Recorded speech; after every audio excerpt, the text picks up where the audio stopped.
Want to know which Disney World restaurants are worth spending for and which are a waste of money? We're rating the restaurants you wanted to know about today on DFB Guide.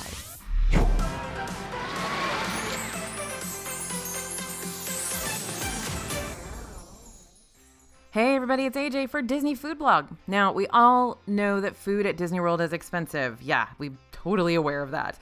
It can be the largest part of your vacation budget, so you want to make sure you're getting your money's worth everywhere you eat. Now, we asked you which restaurants you wanted to hear about, and today we're going to talk about the most frequently requested restaurants and if they're worth it or not. These are the ones that you guys are hemming and hawing about and saying, should I really shell out the dough for this restaurant that everybody's telling me to go to? And we're going to really get into it and let you know, yeah, this is worth it for these kinds of people, and it's probably not worth it for those kinds of people. So here we go. Number one, of course, Be Our Guest Restaurant, most requested restaurant review from our followers. And it might be the toughest one to review right now from a value perspective because things are real different here at the moment. And things are different in Disney World, of course, right now. Menus are different. Restaurants are open shorter hours if they're open at all. And places that used to have great deals for some meals are no longer at the top of their game.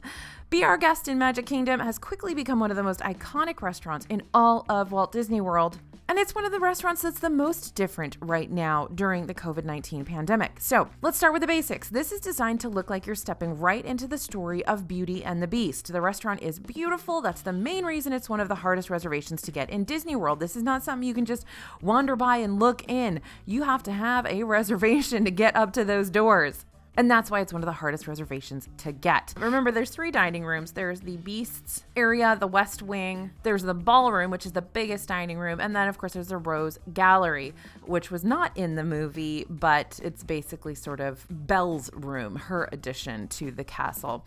A lot of people like to sit in the Ballroom. It is beautiful, but again, to me, it feels very big and echoey. So I always like to request the Beasts kind of West Wing area. I like that room the most because it's got the Enchanted Rose. It's got a lot of theming going on in there. It's got the changing portrait. It's got the thunderstorm happening. So it's kind of fun. It has a lot more going on than the other 2 rooms do. So that's my preferred room to sit in, but you guys choose what you want to choose.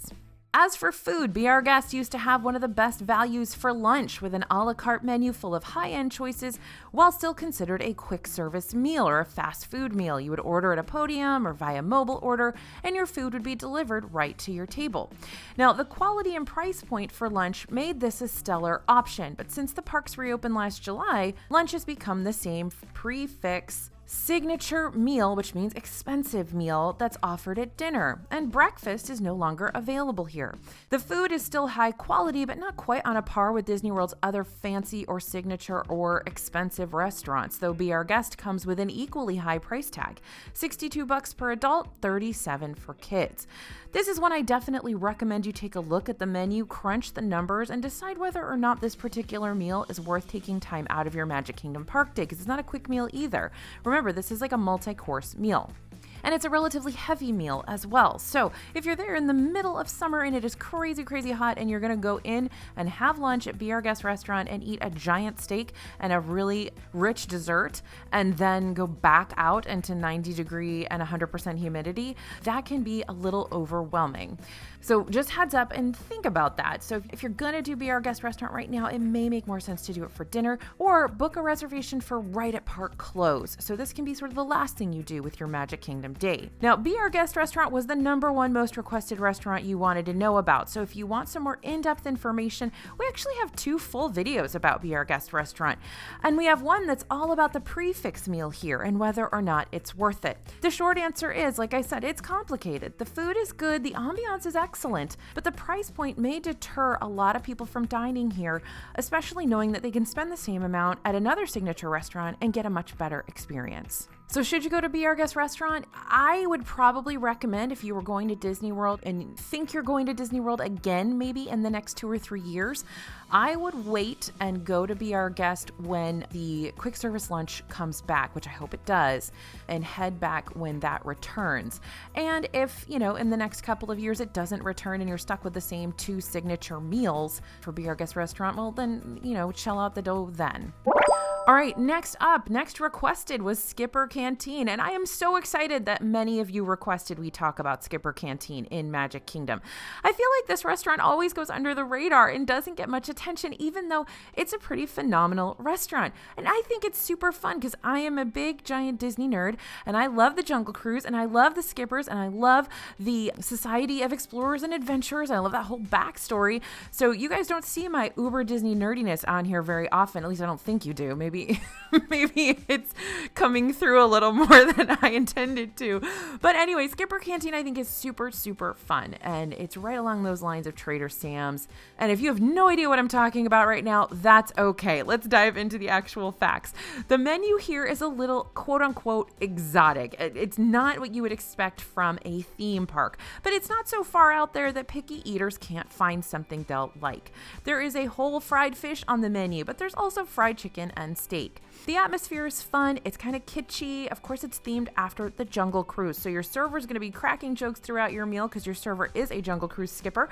And this makes for a very nice sort of low-key break from the park while you still are experiencing a lot of Disney theming and immersion and enthusiasm. So that's really fun. Most entrees are around $25, which for Disney is a decent deal for a table service restaurant. I think this one is definitely worth the money, but again, check out that menu and decide if it's right for you. Now, when you go to Skipper Canteen, which I hope you will, see if you can request to sit in the Society of Explorers and Adventurers room. I think that's the most interesting room. You have to go through that cool little secret bookcase to get there. Not really, you don't get to actually open a bookcase and go in, but there is sort of a fun bookcase hallway that you go through, so you kind of feel like you're going into a hidden room. And be sure to look at those bookcases as you go by too, because there's a lot of sight gags in those bookcases and the names of the books and stuff like that. So that's really fun. But I don't really like sitting in the big giant sort of cafeteria-like entry room here because it seems very loud and sort of echoey. It's not my favorite room. I like the other two rooms a lot better. So if you're requesting a dining room to sit in, even though it's not guaranteed, I would always request the SEA room if you can get in there. All right, moving on to Cinderella's Royal Table, another super popular Magic Kingdom restaurant. You're dining right inside Cinderella Castle, but you're paying a hefty premium for that experience. Dinner costs $62 per adult, $37 per kid, and because this is such a hot reservation, you do need to pay up front rather than when you dine. So yeah, if you skip this reservation, you're losing your full amount of money. You are not just losing that $10 per person. You're going to forfeit everything you paid up front. Now, the menu's definitely limited, though it has pretty safe and accessible options for everyone in your group. I wouldn't say it's particularly interesting. This is more the kind of food you're going to be served at a wedding. It's kind of like banquet food, sort of. I mean, it's fine, it's good, but you can tell it is very mass-produced and they're just sort of assembly lining this in the kitchen. Now, to decide if this one is worth it, we're going to look beyond the food and honestly even beyond that price tag, okay? Do you want to get inside Cinderella Castle? Do you want to meet Cinderella? Which you can't really meet her, but you can see her right now. How about some of the other princesses? Once character meals return to pre-COVID protocols, because those other princesses will come back. Usually this restaurant has, I believe, 5 princesses that you can meet. Cinderella's Royal Table is all about getting inside the castle and meeting princesses. It's not really about the food, and if you can swallow spending over $200 for your family to dine here, it's not really about the cost either. This is a bucket list restaurant for a lot of Disney fans, and it's one that I recommend you dine at least once, unless you're really not into princesses and don't care about getting in the castle. Because if you don't care about this stuff, then the food is not worth eating here. Okay, the next requested restaurant that we cover for you, Crystal Palace. Yet another iconic Magic Kingdom restaurant. And I promise we'll get into some of the other parks and resorts here, but we're breaking this list down by the most requested restaurant reviews. And you guys really wanted to know about Magic Kingdom, which makes sense. You know, that's the centerpiece of Disney World. So Crystal Palace is one of the few restaurants that I feel has gotten better since new health and safety regulations were put in place. Before, this was a character meal where you could meet Winnie the Pooh and his friends. Right now, there are no characters, and the restaurant has transitioned from an all-you-can-eat buffet to a prix-fixe meal. And here you've got appetizers that are served family style. You've got a la carte choices for your entree. It is a prix-fixe meal. You're paying the same price, but you do get to choose your entree. And then there is a kind of dessert sampler as well that is served family style. And I gotta say, The food has markedly improved from what it was when it was a buffet. So that's a pro, that's a positive. The menu currently features a delicious fried chicken entree along with a course of salad and dessert. At $39 per adult, this is definitely on the pricier side, especially since you've lost those characters. But when you compare it to prix meals at Be Our Guest and Cinderella's Royal Table, it's a steal. Though you don't have the same level of Disney theming, Crystal Palace is still a very pretty restaurant and it opens with the park, so you've got some Disney history there. So $39 versus $62, no characters, no real get into a castle you couldn't get into otherwise going on there, but a lot more decent food than what we had at the buffet pre-COVID for this restaurant, so probably a more relaxed experience here than it used to be. All right, Yak Yeti. Yak Yeti is one of my favorite restaurants in Animal Kingdom. Portion sizes are huge and the menu itself is equally huge, meaning you've got a lot of options, which is either overwhelming or a godsend for picky eaters. The menu does have a bit of an Asian flair, so you'll want to check it out before you dine here if you do have some picky eaters in your party. Though, again, the menu is big, you should be able to find something you like. And with a lot of the food on this menu, it's a lot of basic things that are dressed up with sides and sauces. And so if you want to take those sides and sauces away, you have some really basic food that your picky eaters will still be fine with. This is one of the few restaurants right now that we've seen offer reservations after park close. Be Our Guest has also popped up with post-park closing dinner reservations. This is a great option, especially for an Animal Kingdom day when the park closes early.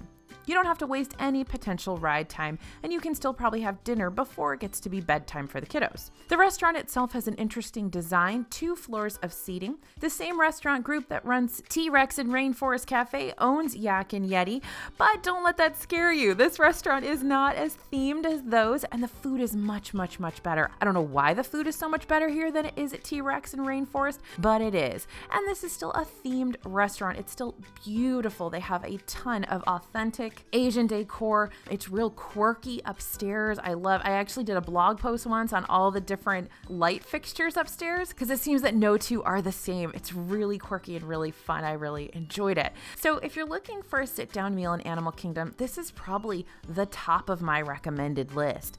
The price point is great for what you get. The food is delicious. And remember, Tusker House isn't open right now over there for that character meal. So this is really one of the only table service restaurants available along with, Rainforest Cafe. So go with Yak and Yeti, y'all.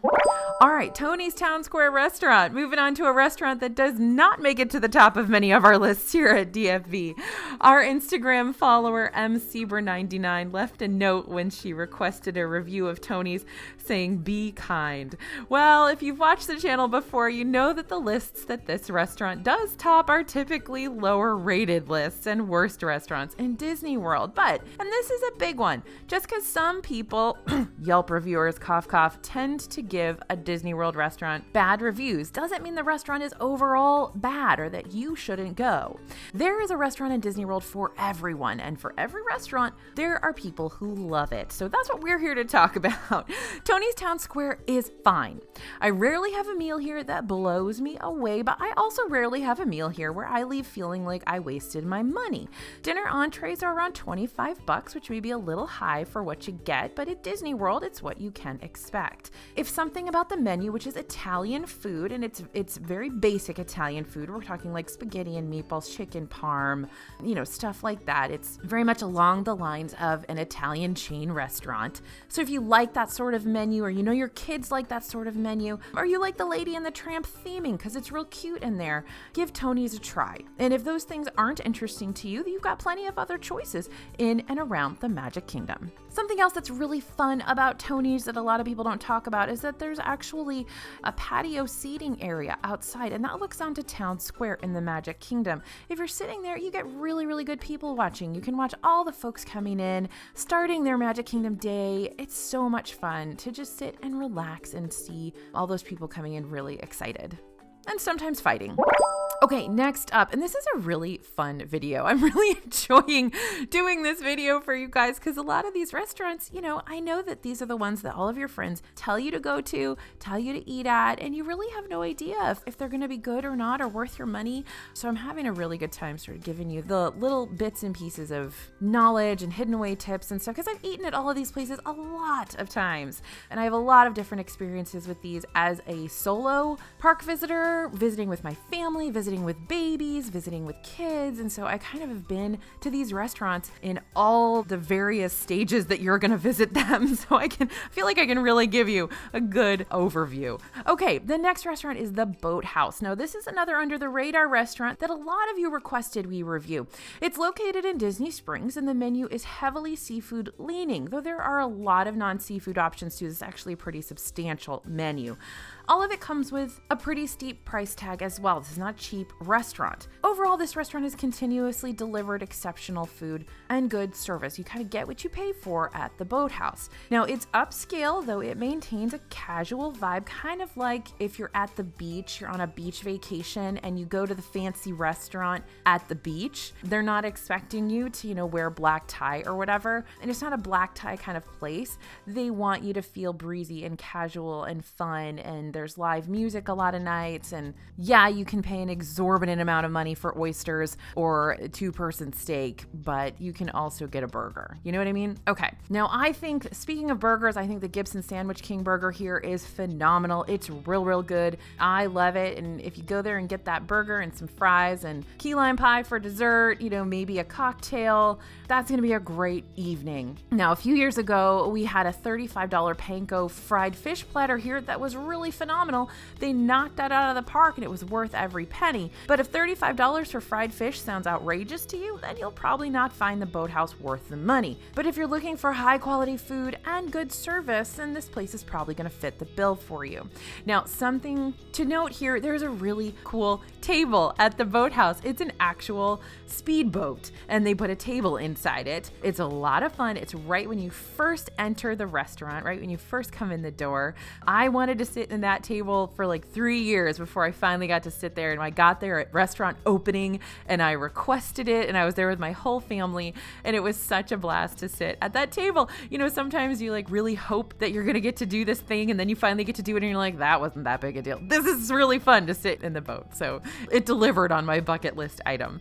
But if you want to sit in that cool boat table, then I do suggest you get that early reservation where you're the first one there and then request that boat table. Okay, next on our list is Topolino's Terrace. Now, this is Disney's Riviera Resort double header. Breakfast is a prix-fixe character meal. Dinner is a la carte fine dining inspired by the French and Italian Riviera. In my opinion, both meals are worth the money, but as I've said before, it all depends on what you're looking for. The food at both meals is delicious and comes with a high price tag. Breakfast is $42 per adult, $27 per kid. That's crazy. That's Chef Mickey's prices, which is unbelievable. We're talking premier pricing on this one. The menu's fairly limited too. It's got a few higher end options that may not appeal to everyone, but everything we've had here for breakfast has been excellent, and we've kind of wished we had a larger portion of it. They feel a little bit smaller to me than what I'm used to, but what do I know? I'm used to Disney portions. So at dinner, the entrees range from $30 to $55. So like I said, this restaurant's on a par with Chef Mickey's for breakfast, California Grill for dinner. Although several members of our team would rank Topolino's Terrace above both of those contemporary resort restaurants. I personally would choose California Grill over Topolino's Terrace for dinner every single time. I did not have an excellent Topolino's Terrace dinner experience, but I have a couple members of my reviewing team who have gone to Topolino's a couple of times and really enjoyed it. So I'm hoping my experience was kind of a fluke, but I have not wanted to spend the money to go back myself. So aggregate review of our whole team, they really enjoyed Topolino's Terrace for both breakfast and dinner. I would say definitely spend the money for breakfast, but Compare the menus at California Grill and Topolino's for dinner, see which one you like better. And when it comes to breakfast, you'll also need to take into consideration what character meals are happening right now and how they're different. So Mickey's not going to be coming to your table to give you a hug, an autograph, or pose for photos.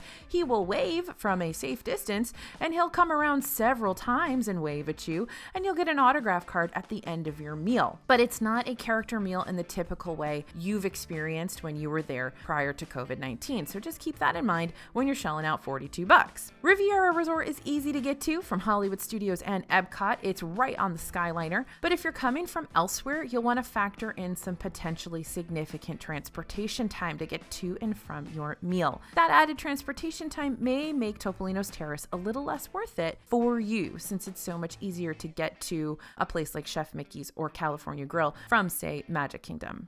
All right, next up is Ohana. We are still waiting to hear whether the fan favorite Ohana will be opening along with Disney's Polynesian Village Resort this July, but many of you wanted to know if Ohana is worth it or not when it does reopen. The short answer for me is yes. Based on Ohana bread pudding, teriyaki noodles alone, this restaurant comes highly recommended by me and our entire team here at DFB, and I think I can speak for a lot of our readers and followers and viewers too that they love it as well. Both breakfast and dinner are all-you-can-eat meals that are served family style, which means platters are brought to your table and you don't need to get up to go to a buffet. At breakfast, you get to meet Lilo and Stitch while you dine on endless Mickey waffles, scrambled eggs, breakfast potatoes, and sausage. And they also have that super yummy breakfast bread, which is delicious. It's a pineapple breakfast bread. And then they've got another breakfast bread that's got icing on it. Yum. Dinner features those awesome teriyaki noodles along with dumplings, grilled shrimp, steak, chicken, the most amazing bread pudding for dessert, salad, lots of options with that dinner menu. Now, since it's all you can eat, it's going to have a higher price tag. Dinner was $55 for adults and $33 for kids before the restaurant closed, along with the parks last March. Now, my guess is when it reopens, that price is going to go up. I don't know why it wouldn't. So be prepared to pay at least $60 for your Ohana dinner the next time you're there. Now, I've had some less than stellar meals when I dined here just before the restaurant closed. Like all restaurants in Disney World, things can be hit or miss, and like I always say, the most consistent thing about Disney restaurants is that they're inconsistent. But this one is a fan favorite for a reason. It's in a great location. It's close to the Magic Kingdom. You have a view of the Magic Kingdom fireworks from this restaurant. Breakfast is a character meal. You get to meet Mickey Mouse, Lilo, Stitch, Pluto, and it has a wonderful, fun atmosphere across the board because at breakfast, of course, you're going to have those characters and you're going to have some fun Hawaiian games. And at dinner, they also do fun Hawaiian games like coconut races for the kids. So just the whole experience here is going to be good. Every once in a while, you have a dud meal, your meat's overcooked, your server's no good, but most of the time, it's worth taking the risk on this one. Okay, our next restaurant is Le Cellier. Le Cellier in Epcot's Canada Pavilion has long been one of my personal favorite restaurants in Disney World, probably because I got super interested in Disney World when Le Cellier was the premier restaurant in Disney World, and everybody wanted to go there and it was impossible to get a reservation. This is your typical steakhouse. It delivers consistently good, filling food, but still has a relaxed and sort of casual atmosphere. This may not be one that you bring the kids along to. Prices are comparable with most steakhouses. Entrees run around $55, but it's a great option for a date night or a special occasion. And of course, it is in a theme park, so lots of kids dine there, so don't feel weird about that. I'm just saying I don't know that they're going to love it as much as they would love going to a character meal or T-Rex or something like that. Now, there are also a lot of good options in Epcot and several good options for steakhouses in Disney World, so you have a lot to choose from in both categories. Le Cellier is wonderful, but it may not come out on the top of both of those lists for you. If you're in Epcot and thinking, is there someplace else we want to eat here? And are there better steakhouses? Now, the food is solid, though the atmosphere is dark and small. It can feel cramped and crowded. It's been very, very nice dining there recently because COVID-19 means they can't pile people on top of each other. So you basically have a little space to spread out. But this is a restaurant that loves its banquette seating where you've got a bunch of people real close to each other. So when I used to go there prior to COVID-19, I would say, hey, can I get a 4-top table or at least just not be seated at banquette right next to somebody else, because it did feel very cramped and very tight, and I did not enjoy that part of it. Now, Le Cellier is fine dining prices, but the ambiance might not quite match if you're looking for something super, super luxe. The cheddar cheese soup that's served here is an iconic Disney World snack that everyone should try at least once. They've got a truffle fillet that's delicious. I always ask for extra truffle butter sauce because that stuff is incredible and I would bottle it and sell it if I could. And overall, I mean, it's a decent menu. It's a small menu. The food is consistently pretty good. But again, do you want to sit in a cramped cellar eating your steak, or would you rather eat someplace else in Epcot or at a different steakhouse? That's a choice you're going to have to make. Like I said, it's one of my favorite restaurants. I love eating there. What can I say? But that could be nostalgia talking. All right, the next one you are wondering about is Tiffins. So we're back over at Animal Kingdom for another fancy restaurant and some more exotic food, including the other place in Disney World where you can get a whole fried fish. Now, Tiffins is right next door to Nomad Lounge, which I rave about on a regular basis. You guys know Nomad Lounge is one of my favorite places to relax and chill in Animal Kingdom, and Tiffins is Animal Kingdom's fine dining restaurant. The interior is beautiful. It's really, really cool. They've basically based it on the research that the team did to make the plans for Animal Kingdom. So you've got all kinds of models and all kinds of really cool artwork that is all tied into the origins of Disney's Animal Kingdom. And it's amazing to just walk around. It's like dining in a museum. It's very, very cool. Now, the menu is very high quality, it's unique, and the services is, of course, excellent. This is when you definitely have to find the menu appealing to be worth it, though. There's a lot less on the menu for picky eaters here, though if you're looking to branch out a bit, Tiffins is going to fit the bill. This restaurant does fly under the radar. A lot of people don't know it's there, and they don't know what it is, so that means you're more likely to find a last-minute reservation here if you're stuck without somewhere to eat dinner. If you like the idea of an Indian and African-inspired menu, you can definitely give this one a try. Order the bread service, it's excellent, but know that I've actually found the portion sizes here to be somewhat small, and for the price that you're paying, it doesn't feel like it's always the best deal. So that's my complaint about Tiffins, but I know most people absolutely love this restaurant and they will defend it to the death. And I know that several of my own team members here at DFB love this restaurant. So it's not my favorite. I kind of don't feel like I've gotten my money's worth the past couple times I've gone, but I know there are many of you who think otherwise. So please let us know in the comments. Drop in the comments your experiences at Tiffins so that our viewers can read what you guys think.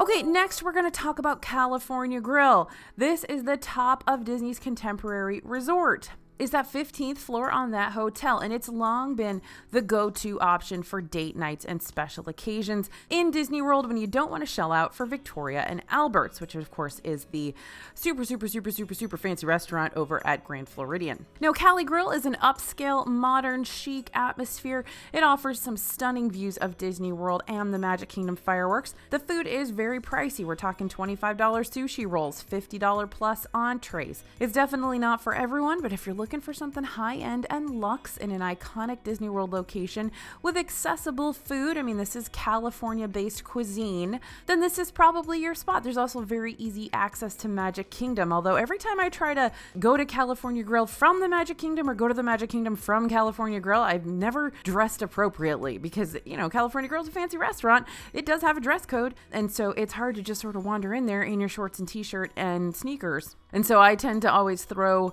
a knit dress in my backpack when I know I'm going to California Grill after Magic Kingdom. Just make sure you don't ride Splash Mountain right before you leave, because then you're just going to smell like Splash Mountain water when you go to California Grill. I say this from experience. Okay, so what are you going to order when you go to California Grill? Well, the goat cheese ravioli on the appetizer menu comes highly recommended. It is absolutely delicious. Personally, I'd be very, very comfortable just ordering 2 goat cheese ravioli appetizers and having that be my meal. It's real good. Even though I don't even like goat cheese, I can't explain it. It's so good. Now, this dish has been around since day one of the restaurant, and it continues to be a crowd pleaser. Cali Grill may not consistently be the best restaurant in Disney World, but for the atmosphere and the vibes, it can definitely be worth it if you're looking for something special. Now, again, this is another restaurant that suffers from inconsistency. I have had incredible meals here with incredible service, and I have had so-so meals here with service that really wasn't up to par for the price that I'm paying at the restaurant. Lately, I've had less than perfect experiences. That may just be because I am pickier now about the experience since I started doing the blog. So that said, I will still never turn down a invite to California Grill. So when a friend says, hey, let's go to California Grill, I'm always on board. Now, if you just want to try it out before you go and have a full meal, don't forget California Grill does have a lounge. You can head up to the lounge with no reservation and order from the menu. So you can get an appetizer, you can get a cocktail, and just sort of hang out in the lounge and see how you feel about the restaurant. Lounge is right in the middle of the restaurant, so you'll definitely get the vibe when you're there, and you'll understand what the restaurant's all about. You'll be able to look at the menu and try something small and see if you want to shell out for a full meal. All right, next on the list that you guys wanted to hear about is Sanaa. This is another DFB restaurant favorite that seems to be getting a bit more love lately. Why? Because it's currently the only restaurant open at Disney's Animal Kingdom Lodge. And that means reservations are going a lot faster for this little hidden gem than they used to. Now, everybody used to have the opportunity to go to Boma or Jiko, and those are kind of big brothers of Sanaa, and they get a lot more attention.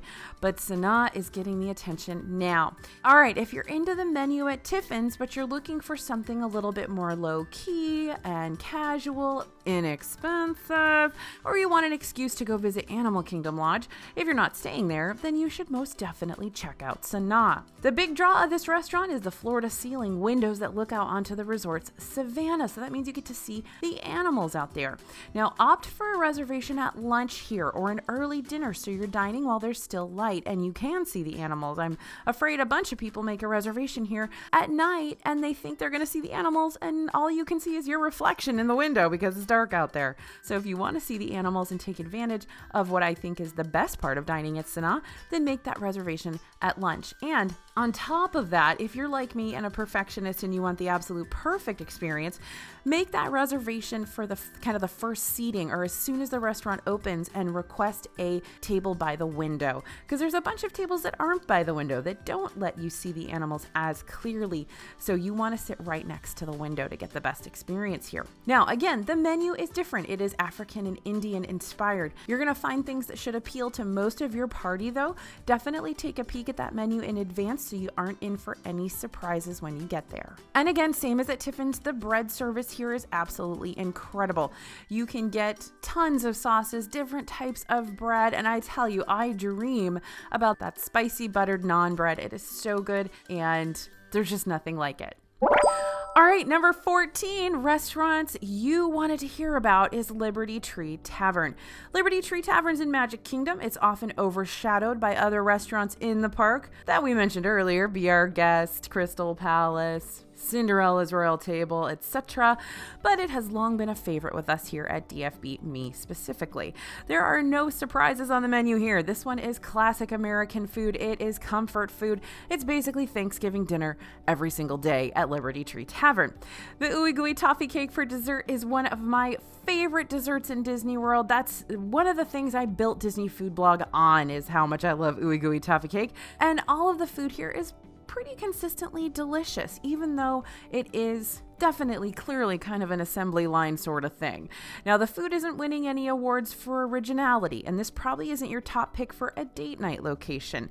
It's crowded, there's a lot of people, it's loud, there's a bunch of kids crying, absolutely. But if you're looking for comfort food at a reasonable price and it'll keep the whole family happy, Liberty Tree Tavern is going to be it. But I've got another restaurant coming up in just a couple minutes here that is going to give it a run for its money, so stay tuned on that count.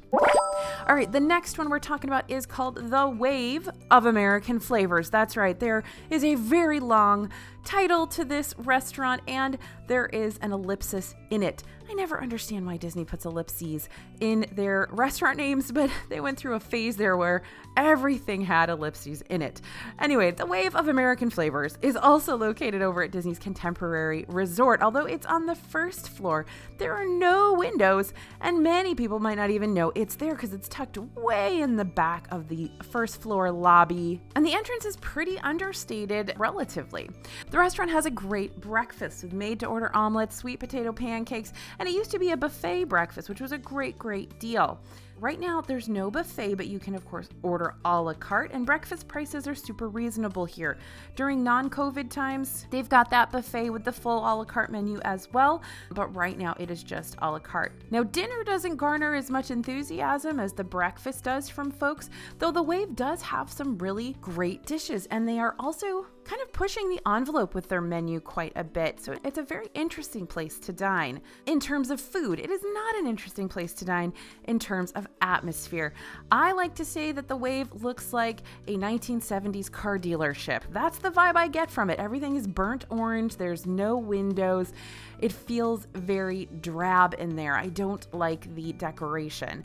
So heads up about that. If the atmosphere in which you're dining very much affects how you feel about the meal, definitely walk in and check it out before you decide to eat there. Now, the Wave does have a full bar, and you can sit at the bar, and there's a lounge area as well. And it does have some very fun cocktails on offer. The Wave is unique in that it also uses primarily screw top wines. That was kind of its claim to fame when it first opened. Now, if you're not concerned with atmosphere or meeting Mickey for breakfast, the Wave is a great deal before you go to Magic Kingdom with a lot of delicious options. And again, it's just a 5-minute walk over to Magic Kingdom, so this could be a great way to start your day. All right, now here's that restaurant that I teased earlier, the Plaza Restaurant, again at Magic Kingdom. You guys wanted to know about all of the Magic Kingdom restaurants, didn't you? Now, this one is just classic. The menu and atmosphere vibe perfectly with Main Street, USA. The menu's full of classic American comfort food along with ice cream sundaes and milkshakes. It's not exceptionally themed like Be Our Guest or Skipper Canteen, but the value and quality of the food and the great service. In fact, one of our DFB team members used to be a server at the Plaza. That makes up for the lack of extravagant theming. Now, expect classics like burgers and club sandwiches, and the entrees come in at around $20 or less. So it's a great deal for a table service restaurant. It's one we always talk about when we're talking about budget table service restaurants. If you need a solid, tasty meal in Magic Kingdom, the Plaza Restaurant is definitely worth it. And that's what you're going to think about when you're like, hey, we need to sit down. We want some air conditioning. We don't want to fight with mobile order, but we don't want to spend $1 million. Plaza Restaurant is going to come in clutch. Okay, next we're going to talk about Kona Cafe. Kona Cafe is often overshadowed by its big brother Ohana at Disney's Polynesian Village Resort, though this restaurant does offer up some unique dishes at reasonable price points. And I'm glad you guys wanted to hear about this one because it doesn't get talked about very much. Like I said, if you think about Polynesian, you're always going to think about Ohana. Now, is Kona the best food you're going to get at Disney World? Probably not, but it's decent. And if you're craving Tonga toast, which of course is that amazing banana stuffed cinnamon and sugar rolled French toast, and the family wants a sit down breakfast before visiting Magic Kingdom, or you're craving Polynesian inspired fare but couldn't get the reservation at Ohana or it's not open yet, Kona Cafe could be exactly what you're looking for. Entrees are around $25 for dinner, $15 for breakfast, which is a fairly reasonable price point for Disney World table service restaurants, and portion sizes are good here. The menu is definitely outside of typical theme park fare. There's a full sushi bar, pork belly noodle bowls, oh so good, and other Polynesian and Asian inspired dishes to choose from. Breakfast is legendary here. So is this signature level food? No, but it's real good comfort food, real good island food. It's a super boring atmosphere. It looks like a run-of-the-mill Hilton Hotel restaurant, but it is a really worth it option if you're coming out of the Magic Kingdom and you just need to chill, or you're heading into the Magic Kingdom that day and you need an early breakfast. And don't forget, right now, while Ohana is closed, you can get a very similar bread pudding to what they serve at Ohana now at Kona Cafe at the moment. And also remember, the Tambu Lounge is open, which is right outside of Ohana, and they've got a couple of Ohana dinner options there as well. So be sure to be aware that that lounge is available and you can dine there as well. All right, next restaurant you wanted to hear about, Beaches and Cream. Okay, Beaches and Cream over at Disney's Beach Club Resort, one of my favorites. This is the ultimate comfort food restaurant in Disney World. I'm so glad I get to talk about comfort food. It really is my favorite kind of food, not gonna lie. Grilled cheese, loaded tater tots, delicious and outrageous ice cream sundaes and milkshakes. The restaurant has an old school soda shop vibe. It just got renovated and expanded, so it's much bigger than it was before. If you haven't been there for a while, you're gonna be surprised surprised. And the vibe here makes this restaurant very accessible if you're traveling with young kids. The menu is going to be right up their alley. You will find something for all of your picky eaters here. Beaches and Cream is another one of those restaurants we talk about all the time when we talk about table service budget restaurants. Most entrees here are priced around $16 or $17, which for Disney World is great because in Disney World, you're going to pay $16 or $17 for some fast food entrees as well. So portion sizes are decent here. Quality is always good. The service here is excellent. A lot of these servers have been here for so many years, and I'm so glad that they're back at their home restaurant, Beaches and Cream, because it was closed for such a long time when they were doing the renovation. So I don't know how you could go to Beaches and Cream and feel like you didn't get your money's worth, but I'm sure some of you have some negative stories you might be able to share with us, but it's one of my favorites, and it's really hard to get a reservation there because it's a smaller restaurant. So if you want to eat here, be sure to book early.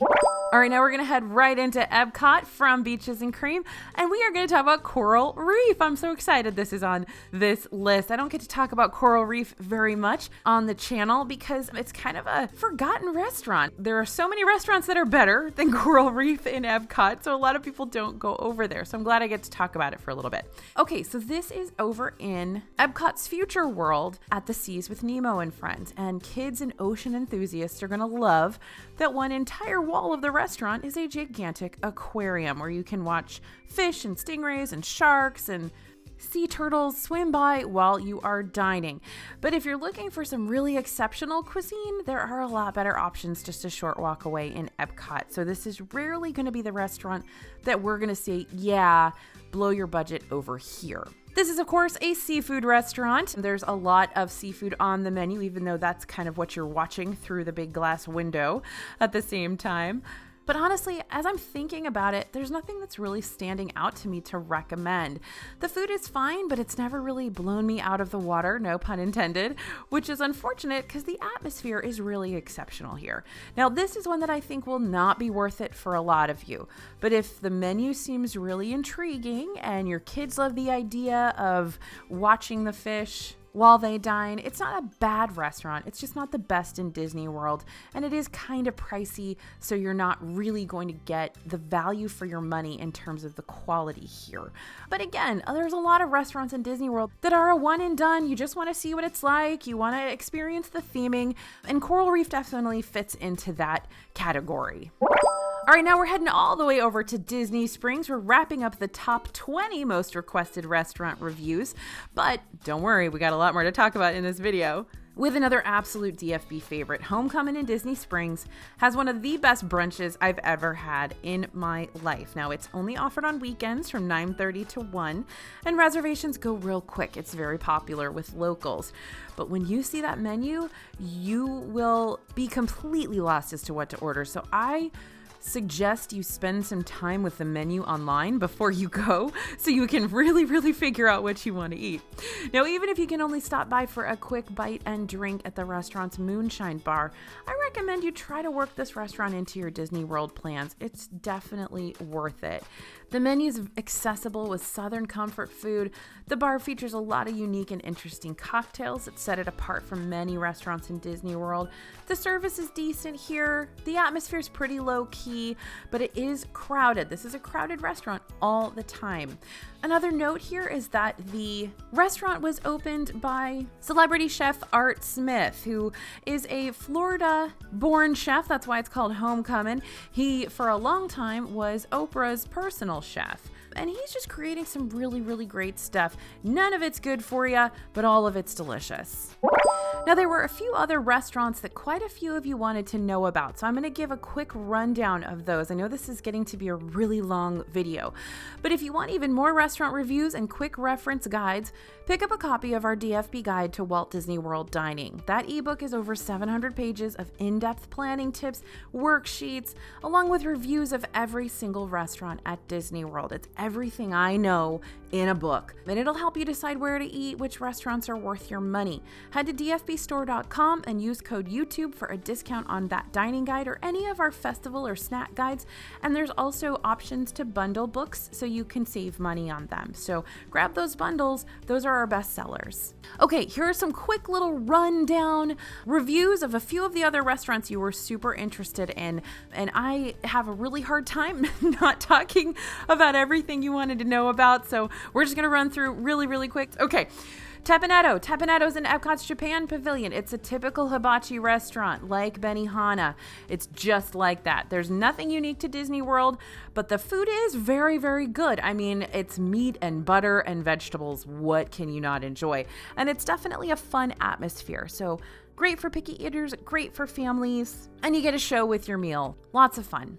Okay, Sci-fi Dine-in Theater. This is one of the more themed restaurants over in Hollywood Studios. We didn't get over to Hollywood Studios very much, did we, on this one? You guys don't care very much about those restaurants. You definitely won't find something like this at home. Basically, you are sitting in convertible cars that have been fitted with tables, and you're watching movies like you are in a drive-in theater. It's really fun, really interesting theming. Now, the menu features mostly kind of burgers, sandwiches, ribs. There's a pasta dish, there's a chicken dish. You know, it's a standard Disney table service, mid-priced restaurant menu. It's nothing exceptional. There are a few solid options. Kids and movie buffs are going to love sitting in this car watching old movie clips.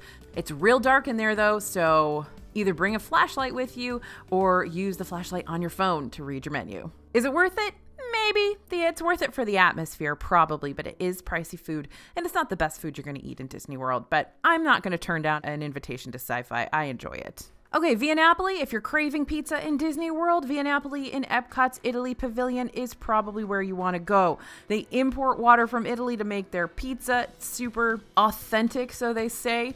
Nearly everything I've had here is delicious, and things are very splittable, which can mean better value. Now, the service here is not the best, so build in some extra time to wait, and the prices are definitely high. Is it worth it? Yeah, I think so. I like to go here, and honestly, it's my husband's favorite restaurant in Walt Disney World. Okay, Chefs de France. Epcot's France Pavilion has a lot of phenomenal restaurants, but if you're not a fan of higher end French cuisine and super expensive French cuisine, then check out the menu at Chefs de France to see if the dishes and price point are a good fit for you. This is their mid-price restaurant in the France Pavilion. I've always found it delicious. The service is sometimes good and sometimes rough. You never know here, but I think it's worth trying if you're interested in the French food and the menu. The atmosphere here, by the way, is exactly like a French bistro. You will feel like you're in Paris when you walk in there. All right, Hollywood Brown Derby. If you're looking for some fine dining on your Hollywood Studios day and you don't want to have to leave the park, then try Hollywood Brown Derby. The restaurant has some classic old Hollywood vibes, tasty and more upscale menu items, and a fabulous cocktail list. I have always had great service here. The servers here are unbelievable, and this is a restaurant that my team and I tend to gravitate to regularly, so we really like it. And Hollywood and Vine. Oh my goodness, we're covering all the Hollywood Studios restaurants here.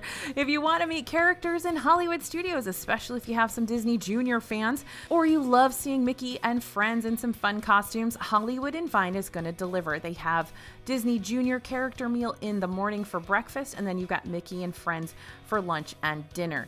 Now, this is another restaurant that has transitioned from a buffet to a prix-fixe meal. The quality has definitely improved, while the atmosphere here is kind of boring and loud, crowded Disney restaurant-esque. It's still decent food. It's pricey because it's a character meal, but if you need a character meal in Hollywood Studios, this is your only option.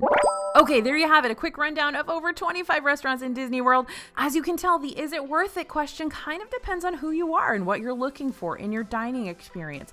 Like we say here at DFB, every restaurant has its fans. A restaurant isn't good or bad, it's just right for different types of people. So our job here is to eat at all of them and make sure you know what it's like so you can figure out if you're one of those people that restaurant is right for. Now, your favorite restaurant in Disney World might not be someone else's favorite restaurant in Disney World. which is why my biggest recommendation is to always do the research. Take your family into consideration. Don't just listen to what Aunt Susan says or your Facebook moms group. There are a million different ways to do Disney, and only you know the right way for you to do Disney.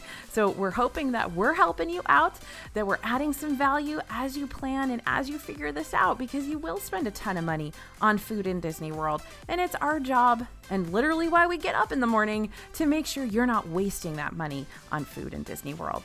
All right, everybody, thank you so much for listening. I know this has been a long one. I'm sorry. Thank you for watching. As always, this is AJ for Disney Food Blog, and we'll see you real soon.